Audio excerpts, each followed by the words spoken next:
नमस्कार दोस्तों। आप लोग टाइपिंग में काफ़ी समय दे रहे होंगे और हम पूरी उम्मीद करते हैं आपसे कि आपकी टाइपिंग बहुत अच्छे तरीके से निकल जाएगी। मैं एक चीज़ आप लोगों से जो कहना चाहता हूँ कि आप जितनी क्षमता है टाइपिंग में मेहनत कर लीजिए, क्योंकि आगे आने वाले समय में देखिए होता क्या है कि टाइपिंग जैसे जिसको लगता है कि मेरा कम नंबर है और मेरी टाइपिंग निकलेगी कि नहीं निकलेगी, मैं उनसे भी कहना चाहूँगा कि भाइयों मेहनत करिए और टाइपिंग निकालिए। क्योंकि ऐसे समझिए कि आप लोग, मुझे लगता है कि जिनकी स्पीड कंप्लीट है वो भी, जिनकी स्पीड कंप्लीट नहीं है वो भी, वो लोग सभी लोग लगभग टाइपिंग कर ही रहे होंगे। ठीक है? तो ये मतलब अगर आप इतना समय दे रहे हो, मतलब मान के चलिए कि आपका 2-3 महीने से समय पूरा टाइपिंग के लिए जा रहा है, पढ़ाई नहीं हो पा रही होगी। तो मतलब ये है कि इतना अपना समय दे दीजिए कि टाइपिंग जो समय दे रहे हैं तो उसका फ़ायदा मिले, टाइपिंग निकल जाए। अन्यथा एक चीज़ ये है कि अगर इस बार टाइपिंग नहीं निकली, तो जब अगला एग्ज़ाम आप टाइपिंग का कोई दोगे ना, तो फिर बहुत समस्या होगी। तब भी इतना ही डर बना रहेगा, तब निकलने के चांसेस बहुत कम हो जाते हैं। टाइपिंग ऐसी चीज़ है कि पहली बार में ही निकल गई तो निकल गई, नहीं तो दूसरी बार निकालने में ना बहुत समस्या होती है, क्योंकि वो डर बराबर बना रहता है। ठीक है? तो सभी लोग लगातार टाइपिंग करते रहिए। और एक चीज़ और मैं स्पेशल बोलना चाहूँगा सभी लोगों से, अगर मौका मिले, क्योंकि आपका 1 फरवरी को 3284 का भी एग्ज़ाम है। अगर आप लोगों के पास थोड़ा भी समय मिले, 1-2 घंटे का भी समय मिल रहा है, तो मैं भाइयों, मतलब जो पढ़ रहे हैं अच्छी बात है, जो नहीं पढ़ रहे हैं मैं उनसे कहूँगा कि 3284 को भी टारगेट करके चलें। ठीक है? क्योंकि अब देखिए दिसंबर में आपकी टाइपिंग कंप्लीट हो जाएगी, आपके पास पूरे-पूरे लगभग डेढ़ महीना का केवल समय बचेगा, जो कि पर्याप्त नहीं है। ठीक है? डेढ़ महीने का समय पर्याप्त नहीं है। अभी से अगर उसको मैनेज करके चलेंगे, ठीक है? एक-एक घंटे भी अगर आप पढ़ते रहोगे और सारे टॉपिक को, अगर देखिए 5512 में आपने पढ़ा ही है, ठीक है? तो अब उसको हल्का-फुल्का रिवाइज़ करते चलेंगे तो आप लोगों को फ़ायदा मिलेगा। तो मैं यही कहना चाहता हूँ कि 3284 को भी टारगेट करके चलिए। जो भी 1-2 घंटे का समय, हालाँकि मैं जानता हूँ कि टाइपिंग जब की जाती है तो समय नहीं मिलता है पढ़ने के लिए, क्योंकि बराबर यही रहता रहता है कि यार अच्छे नंबर हैं, तो इस बार टाइपिंग कर लें, पता नहीं कितनी मेरिट जाएगी और हो सकता है मेरा हो, लेकिन अगर टाइपिंग नहीं निकलेगी तो बाद में बड़ा पश्चाताप होगा कि अगर हम टाइपिंग कर लिए होते तो मेरा सिलेक्शन हो जाता। मैं कुछ भाइयों को ऐसे जानता हूँ जो 72-72 नंबर लेके, मतलब ये समझ लीजिए कि उन्होंने टाइपिंग सीखा नहीं, पता नहीं उनका क्या था, कैसे था मैं नहीं बता सकता हूँ, लेकिन कुछ लोग ऐसे हैं जो अच्छे खासे नंबर लेके टाइपिंग सीखे नहीं और अब जो है 1 आध महीने से सीख रहे हैं या 10-20 दिन से सीख रहे हैं, तो आपको क्या लगता है उनकी टाइपिंग निकल जाएगी? बहुत मुश्किल है। ठीक है? मैं उन भाइयों को टिप्स दे रहा हूँ जो मतलब अब हिंदी की कम से कम, मतलब जिनकी कंप्लीट है वो तो टिप्स बराबर दे रहा हूँ, लेकिन जिनकी कंप्लीट नहीं है, जो अभी मतलब इंग्लिश में 20 15 18 लिख रहे हैं और हिंदी में 12-15 लिख रहे हैं, तो मैं उन भाइयों के लिए बराबर टिप्स दे रहा हूँ कि आपकी स्पीड बढ़ने में कोई दिक्कत नहीं, लेकिन अगर आपने हिंदी और इंग्लिश दोनों अभी सीखा ही नहीं है, तो मैं कैसे बता सकता हूँ कि वो टाइपिंग कंप्लीट कर ले जाओगे आप? नहीं हो सकता।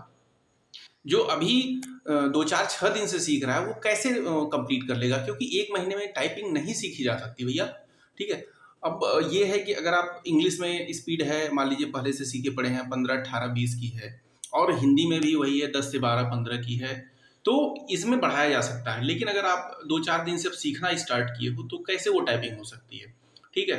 तो मैं यही कहा जा, और दूसरी चीज़ ये है कि आप लोग अपनी उँगलियों को बराबर बचा के चलिए। अभी हमारे यहाँ एक भाई का मैसेज आया था कि भैया मेरी ये कलाई, जो ये हाथ में गद्दी होती है ना, ये इसके पीछे जो है ये सूज गया है और मेरी टाइपिंग नहीं हो पा रही है।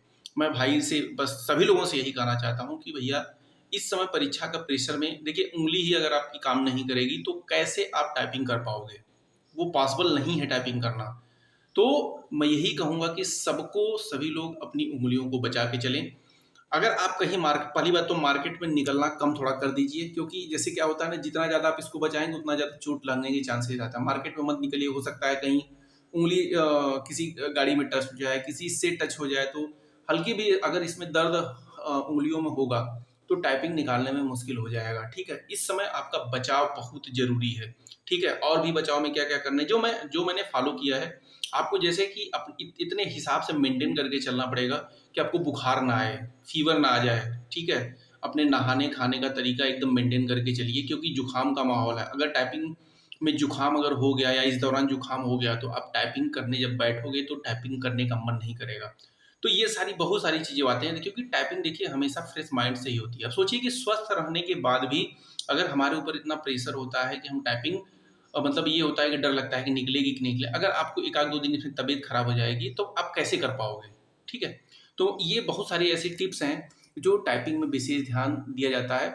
बाकी जैसे एग्ज़ाम हॉल में कैसे टाइपिंग करना। अच्छा, एक चीज़ और है कि आपको करना क्या है जब एग्ज़ाम हॉल में आप जाओगे तो ठंडक का समय है, बहुत बचा के चलना है क्योंकि उँगलियों में ना वो अकड़न सी हो जाती है, ठीक है? उँगलियाँ गर्म जब तक नहीं होगी, ठंडक की टाइपिंग बहुत कठिन टाइपिंग होती है, इतना समझ लीजिए। गर्मी वाली तो ठीक है, लेकिन ठंडक वाली बहुत कठिन टाइपिंग होती है क्योंकि उसमें आपकी सारी समझ लीजिए नर्व से लेके हर चीज़ जाम रहता है, ठीक है? उसको खोलने में समय लगता है। तो यही है कि ठंडक में अपने आप को बचा के चलना है। दूसरी चीज़ सेंटर पे अगर आप जाइएगा तो पहले जाइएगा। जैसे ठंडक पड़ेगी तो लोग इनर भी पहन के जाएँगे। होता क्या है कि इनर जब पहन के जाते हैं देखिए ये चीज़ देखिए कोई बताएगा नहीं जो मैं बता रहा हूँ। ठंडक में आप इनर पहन के जाएँगे और बाई चांस होता क्या है कि अगर आप लेट गए या मतलब सही समय पे नहीं पहुँचते हैं तो पता चला भागते हुए पहुँच रहे हैं। अब पता चला कि अब पसीना हो गया अगर आपको तो इनर क्या करेगा? इनर इनर जो है पसीना होगा तो इनर सूखेगा। जैसे ही आप उस समय कोई समस्या नहीं होगी। जैसे ही आप अंदर आओगे एग्ज़ाम हॉल में तो वहाँ लगभग एसी चले या ना चले लेकिन इनर का क्योंकि ठंडा अगर पसीना हो जाएगा तो सीधी सारी कुछ देर बाद आपको ठंडक का महसूस होगा और वहाँ पे समस्याएँ हो सकती हैं क्योंकि वहाँ पे लगभग 25 30 मिनट 40 मिनट वहाँ पे आपको अंदर बैठा के टाइपिंग जब एग्ज़ाम हॉल में एकदम जाएँगे तो लगभग 20 से 25 30 मिनट का 40 मिनट का समय लगता है। पता चला ठंडक लगेगी, वहाँ से भी समस्याएँ हो सकती हैं। बाकी इनर के बाद आप लोग ज़रूर जो है ये जैकेट भी पहन के जाइएगा या स्वेटर भी पहन के जाइए क्योंकि वहाँ पे क्या होता है कि हो सकता है कि आपका मेज़ और आपकी चेयर में कॉम्बिनेशन सही से नहीं बैठे और आपको थोड़ा-सा दिक्कत हो तो कम से कम अगर आप ये पहने रहेंगे जैकेट-वैकेट तो कम से कम उसको निकाल सकते हैं, ठीक है? निकाल के उस कुर्सी पे रख दीजिए, उसके ऊपर बैठ जाइए।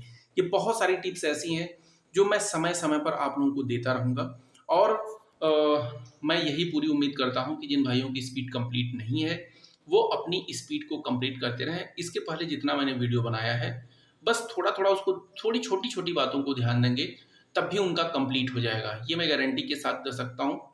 जिनकी स्पीड 10 से 12, 15 हिंदी में है और इंग्लिश में भी 20, 22, 25 चल रही है, मैं गारंटी के साथ कह सकता हूँ कि अगले 1 महीने में वो मतलब इतना तो कर ले जाएगा कि स्पीड के साथ वहाँ जाएगा। हाँ, लेकिन उसको सँभालना पड़ेगा अपने आप को वहाँ पे क्योंकि टाइपिंग तो अच्छे-अच्छों को भी जैसे क्या होता है जिसकी 40-50 की स्पीड होती है ना, वो भी अगर वहाँ धैर्य खो गया तो बाहर हो जाता है।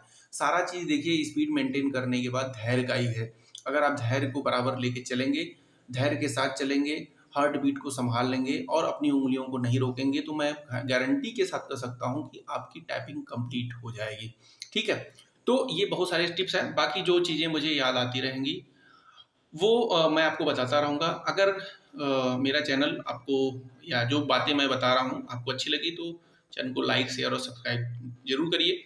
ठीक है? बाकी 11 बजे मैं लाइव भी आता हूँ रात में, तो अगर आज मौका मिला तो ज़रूर लाइव आएँगे, बाकी आप लोगों का जो भी क्वेश्चन होगा आप उसमें पूछ सकते हैं। ठीक है? धन्यवाद।